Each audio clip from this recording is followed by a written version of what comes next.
Kapatid, hindi po mayaalis na isa sa bahagi ng ating buhay ay maka-question natin, nagpupursige naman ako nga. May perseverance naman ako. Bakit ganito pa rin yung nangyayari? Pero kung titingnan po natin yung perseverance o pagpupursige, ano po ba ang sinasabi ng Biblia on this? Yeah, sa Bible, yung pagpupursige, yung perseverance is ito yung katangian ng mga followers ni Christ, no? So, ibig sabihin, if you follow Christ, si Jesus mismo, nag-persevere siya. Hindi siya sumuko sa lahat ng kailangan niyang gawin at the cross, talagang he finished the work. Sabi niya nga, it is finished. So, ang bawat follower niya nga ngayon ay are called to the same, to persevere in the midst of the trials of life. Ngayon, meron pong example sa Bible na sa Old Testament, sa Daniel 3. Meron pong 3 magkakaibigan na nasakop po yung Israel nung time na yon. Tapos napakaganda po nung example nila kasi sabi nung hari sa kanila ng Babylon, sabi nila, kayo kailangan lahat ay mag-bow down sa statue na itatayo ko. So imagine mo yun, kung bata ka pa, mga teenage or young adult ka pa lang, tapos sabi nung hari sa'yo, kung hindi mo gagawin yan, mamamatay kayo. Ipapasunog ko kayo sa furnace. No? And then, nakaka-bless kasi yung pagpa-persevere nitong 3 magkakaibigan. Sa Daniel chapter 3, sabi nila sa king, if it be so nga, kung ito man yung mangyari sa amin, our God, whom we serve, is able to deliver us from the furnace of blazing fire. So, hindi sila mag-bow down. Ayaw nila. No? And then sabi nila, He will deliver us out of your hand, O king, but even if He does not. Sabi dito sa Daniel 3 verse 16 to 18, let it be known to you, O king, that we are not going to serve your gods or worship the golden image that you have set up. Grabe.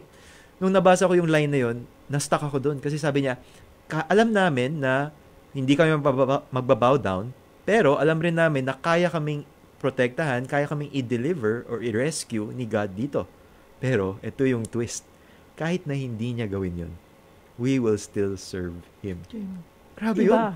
Iba yun. Ibang level. Oo, ibang level yun. Kasi yun yung tinatawag na faith that is but if not.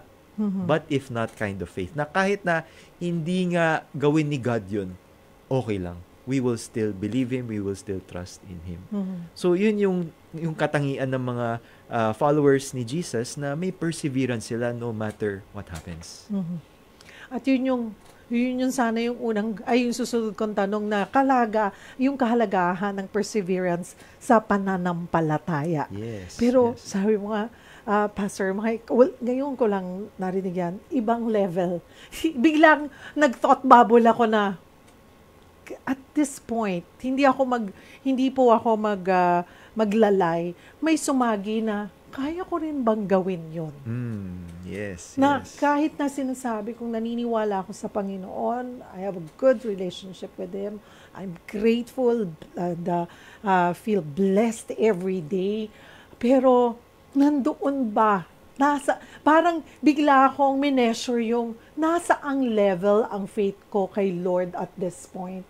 At saan, hindi ko sinasabi, hindi din natin kailangan sabihin na we're failures, or mahina yung pananampalataya natin. But more of ang inisip ko, kailangan ko pa to work harder or to do, to strengthen. Kulang pa. Pero kampante ako na nandun ako. Kaya lang, yung level na yan. Yes. I mean, we have to work on it. Hindi mo naman yan pwedeng isang ganun lang. Yung pinaka-question talaga at the heart of that is, lahat tayo gusto natin, yung faith natin malakas. Yes. Magpa-persevere tayo. Pero, ang tanong talaga dyan is, nasaan or kanino naka-hinge or naka-angkla ang ating pananampalataya. Diba? Kasi kung sa atin lang, kakayanin ko ba to? Parang hindi ayoko na, out na ako. Yes. Pero kung yung pananampalataya natin ay naka-fix sa Panginoon, ayun po, doon nagkakaroon ng difference. Kasi yung ibang tao, big problem, pero small God. Nakikita natin yung pagkakaiba. Yung hindi ako sure kung gagawin ni God yun. Hindi ako sure kung i-resolve niya to. Big problem. Pero if you believe in the flip side, big God, Your problem now Is becomes small. small. So, hindi siya sa faith natin, sa measure ng faith natin, kung gaano kalaki yung faith natin, pero sa object ng faith natin. Na kanino at nasaan yun. Kung nasa Panginoon yun, then, that will allow us, wow, kaya ni Lord to. At kahit man hindi, I will still trust in Him. Kasi yung faith, naka-fix sa Kanya. Hindi sa situation, hindi sa kung na-resolve yung problem, or kung naayos to, pero naka-fix kay Lord. Yeah? So, doon sa mga tao, Pastor Mike, na sinasabi ba natin na it shows na pag hindi sapat yung pagpupursige ay namalagpasan ang kanilang problema, ibig sabihin, weak pa or mahina pa yung kanilang pananampalataya sa Panginoon? Meron ring times na talaga, bilang mga tao na imperfect, di ba? Meron talaga eh. Naiintindihan tayo ni Lord. Yes. Kasi we're humans. Yes, we Oo. waver, we doubt, di ba? Minsan, pagka may challenge na, ayoko na nito. Hindi pala ako Kristiyano. Parang ganun, di ba? So, they abandon their faith. And then, wala na. Pero, once you realize na, parang, Lord, parang hindi ko ata kaya to. Parang, yung faith ko hindi enough. Alam ko naman na kaya nyo to, pero hindi ko kaya. Will you help me? Yun yung difference. Kasi most people, they will just withdraw, escape. Ay, Lord, ayoko na ito. Bahala na kayo dyan. Pero yung mga tao na kahit gaano pa kalit yung faith nila, pero sasabihin nila kay Lord, Lord, hindi ko kaya, pero kaya nyo to. That's the difference. Kasi si Lord mismo ang mag-guide sa'yo. O sige, gawin natin to. Sabay tayo. Masamahan kita. Yun yung pagkakaiba doon. Amen. So, it's really on the Lord. Siya yung na-focus. Siya yung nag-glorify. Masama ba, Pastor Mike, na sumuko, lalo na kung hindi mo na kaya? Depende kung saan ka sumusuko. Pwede mong sukuan yung sitwasyon. Pwede mong sabihin mo, ayaw mo na. Pero pwede ka rin sumuko kay Lord. Lord, I surrender this to you. Will you do your will? Will you be the one to work this thing out? Magkaiba po yun kasi. Many people, they will have transaction with God. Very commercialized. No? Lord, kung gagawin mo to, gagawin ko rin to. Lord, kung ito yung kakalabasan nito, then sige, gagawin ko yan. So, very transactional, very business-oriented. Well, maraming mga tao, good business people, yun yung gagawin nila. Pero itong mga 3 friends na to nakita natin from Daniel 3, sabi nila, kaya nyo naman, Lord eh. We place our faith in you. Pero kahit na hindi, we still believe in you. Yun ang but if not faith. Hindi yun transactional faith, hindi yun surface level faith. Yun yung deep faith na pinangahawakan namin yung pananampalataya namin sa Panginoon. Amen.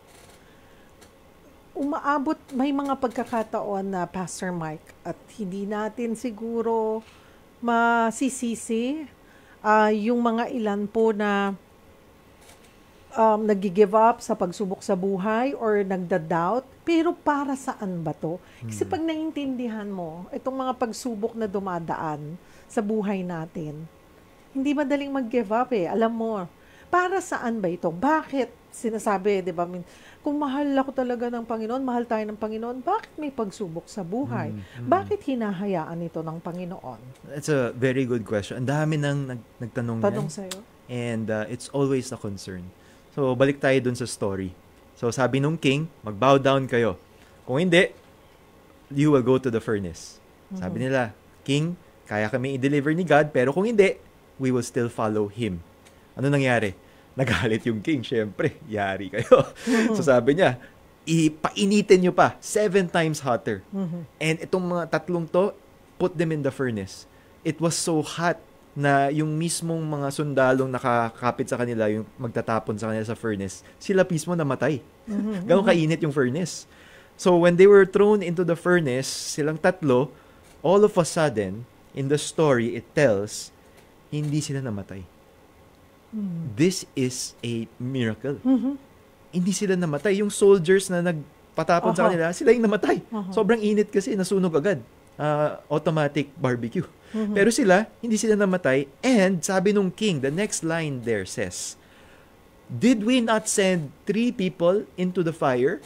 But how come I see 4? And the 4th has the appearance of one like the son of the gods. Oh, so bilang pag nakita natin yun, whoa, what's happening here? 3 sila, pero 4 sila in the fire. So we now realize, wow, ito pala yung purpose ni God. Bakit niya inallow itong 3 young people to go through the fire? It is to show His miraculous power, and number 2, to show His presence. Bakit? Yun yung pinakamahalaga. Whenever we face trials of various kinds, whenever we go to the fire, di ba? God is with us. Nandun siya mismo. He feels our pain. He knows the hardship. Alam niya what it feels like. But He is there with us. Ang tinatawag ng mga Bible scholars doon sa instance na yon is a theophany, or an appearance of Jesus before His incarnation. Isipin na natin cameo appearance sa movie. No? Yung mga cameo appearance. Yun yung cameo appearance ni Jesus. Dahil sa Old Testament ito nangyari. Na nagpakita siya that I am here with you with these 3 people. Diba? So, yun yung na-realize natin na tama yung sinasabi sa Bible na God works everything for the good of those who love Him, those who have been called according to His purpose, kasi gusto niya, as we go through the fiery trials of life, dun napuprove yung genuineness ng ating faith.